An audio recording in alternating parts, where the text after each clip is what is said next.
Hello, and welcome to the Hello You Show, where big dreams meet real action. Through transformative stories, a bit of neuroscience, and real conversations, this show is here to help you explore creating your next level life with authenticity and passion. I am Jessica Rice, a design techie and former engineering leader turned vision evolution coach on a mission to help other women rise up and lead a life of purpose. So get cozy and say hello again to the real you. Hello, welcome back to the Hello You Show. My name is Jessica Rice, and I am your host for today. Well, it's the question that we always ask, especially at the beginning of the new year. What am I supposed to do? And we all have that question. And I think as women, it comes up quite often when we start, feeling like there's something more that we're called to do, or dare I even say dream.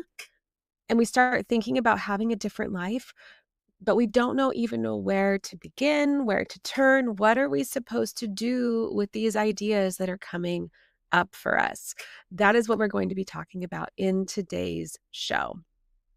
But before I dive into today's episode, I really want to highlight something very special and very near to my heart, which is our brand new company, Rowan and Hazel Company, where authentic style meets purpose. And as a big fan of personal expression and fashion, and if you know my background, I grew up with my mom who was in fashion design.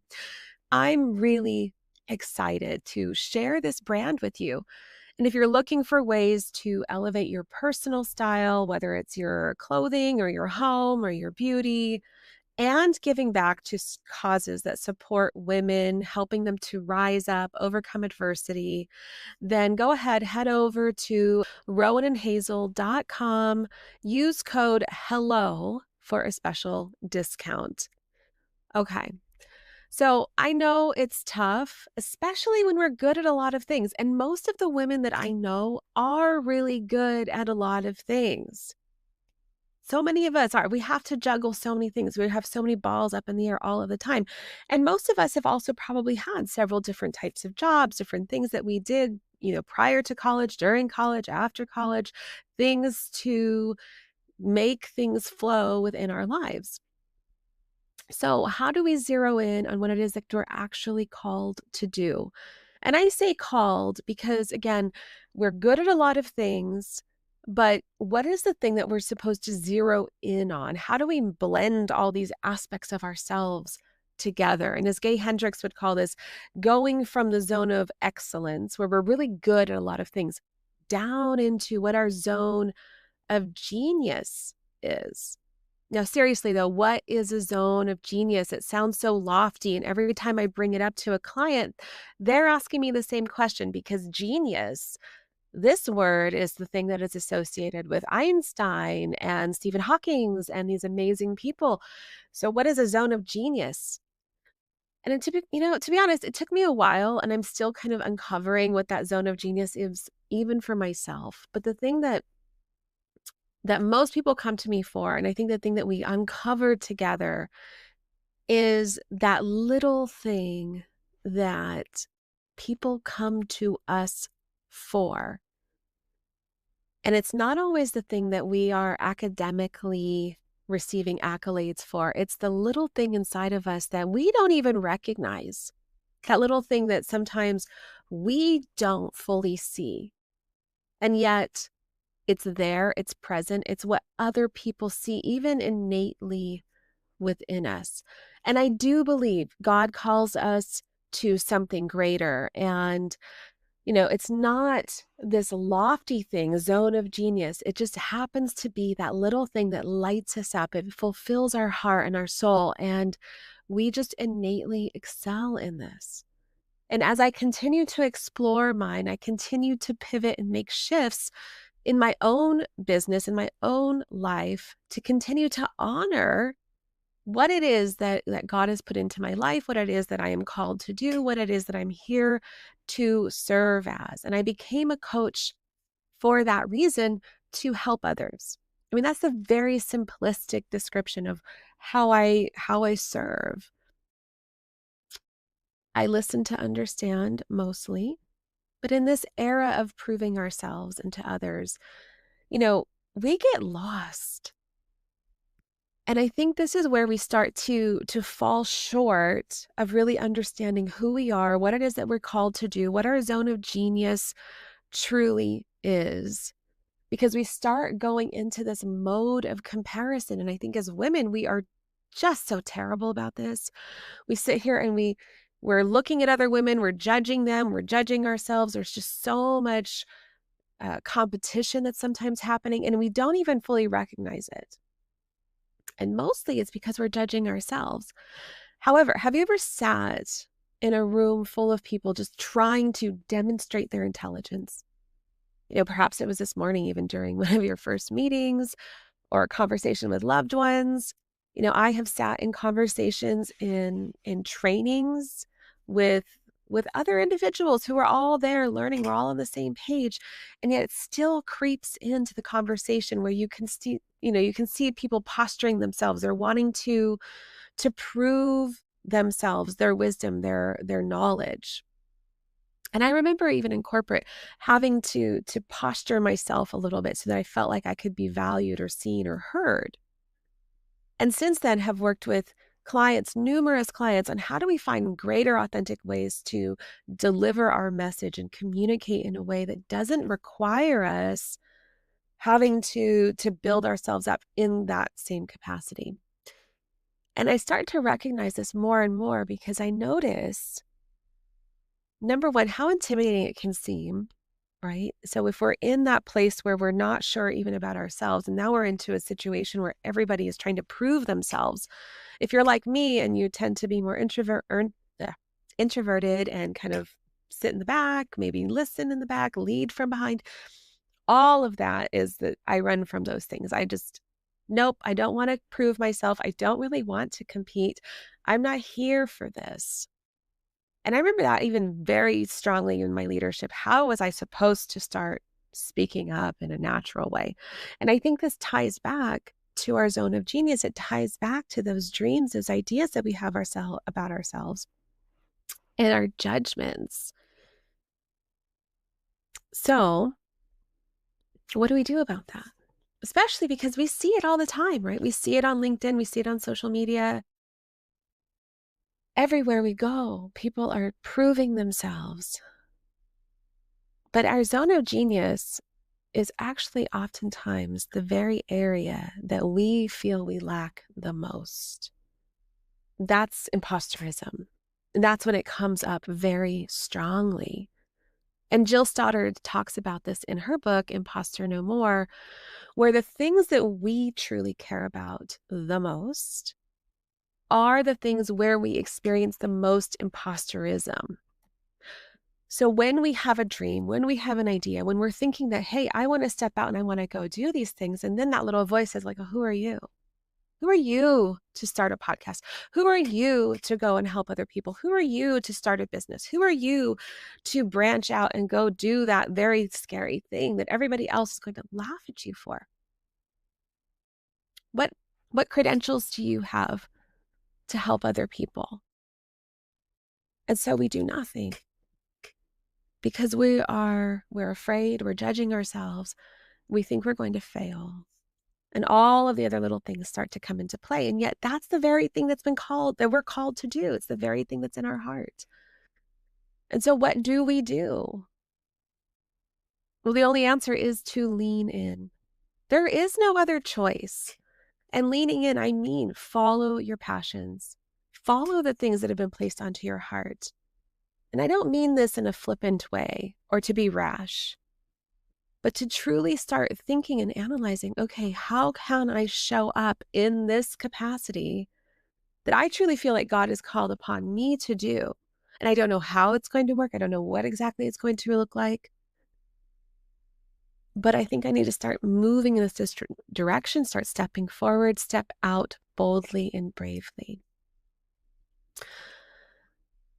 We are never going to have enough experience, enough expertise, enough certifications, enough degrees to prove our value when we can't see it.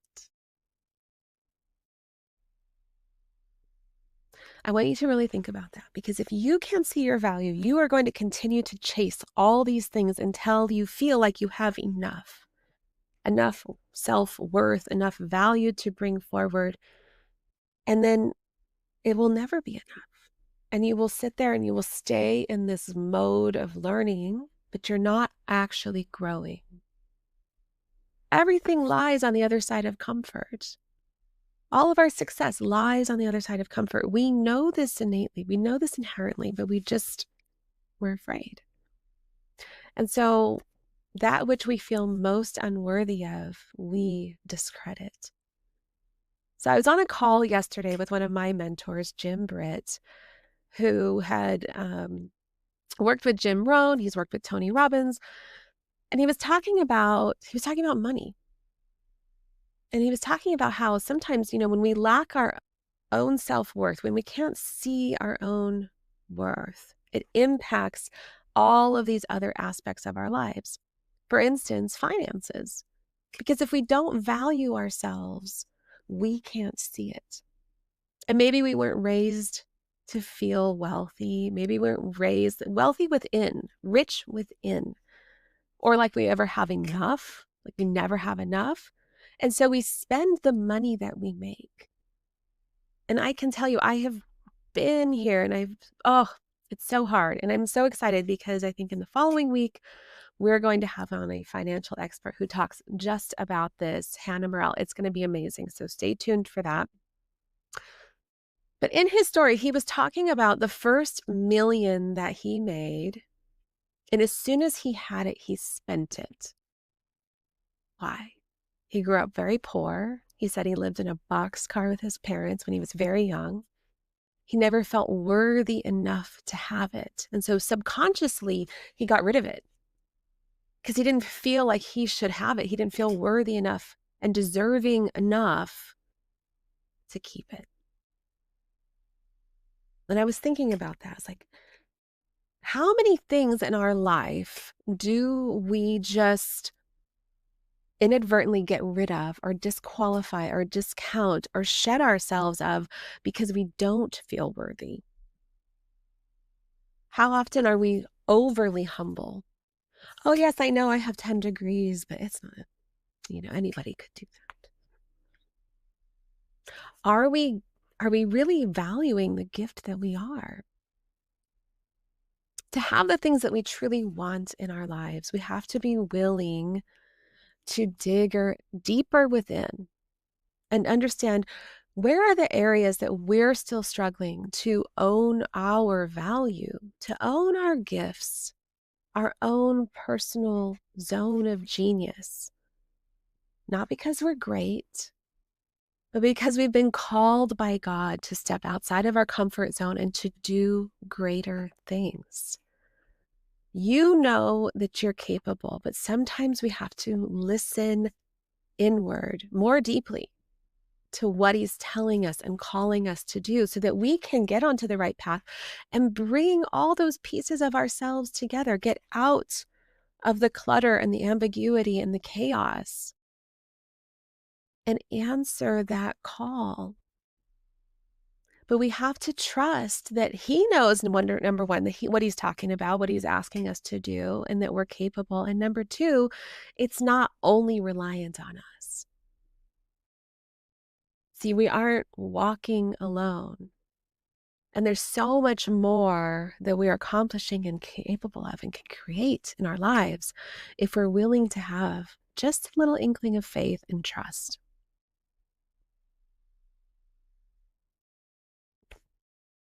And I feel like this is important for me to talk about because I haven't expressed some of this as much in past episodes. However, in my business, it continues to shift. My zone of genius continues to shift. I continue to pivot and to be called to do other things as well. And so I want you to think about, what are you being called to do this year? What are you being called to step out into your power and accomplish? and to create and to do that's maybe even greater than yourself. Because when it's bigger than us, that's when we know it's important. That's when we know it's of him. That's when we know that these are the things that we've been called to do. I alone. And that's of course where imposterism is going to come in, but it's not only about us. It's we're the vessel, we're the delivery mechanism, we're the things that we may not even see fully in ourselves. And others may not see. Those who are closest to us, they may not fully see it, but others do. I was on a call early this morning, a prayer call, and this woman was talking about how, there's so many powerful women who sit among us and don't see their own value. They do nothing. We shed ourselves of so many blessings that he has for us because we don't value ourselves enough to recognize it. I believe that this is the year that we decide to stand taller, to be braver, to be bolder, and recognize that we are a gift. When we're present, when we listen to discern, not to speak or prove ourselves, then we can truly rise. So I do invite you to rise with me. Become a woman of vision. What is the vision that has been cast upon your life that you want to carry forward, and that you know that if you don't, it will continue to sit in the back of your mind. You will be uncomfortable because you know there's a little piece in there that you're not fulfilling.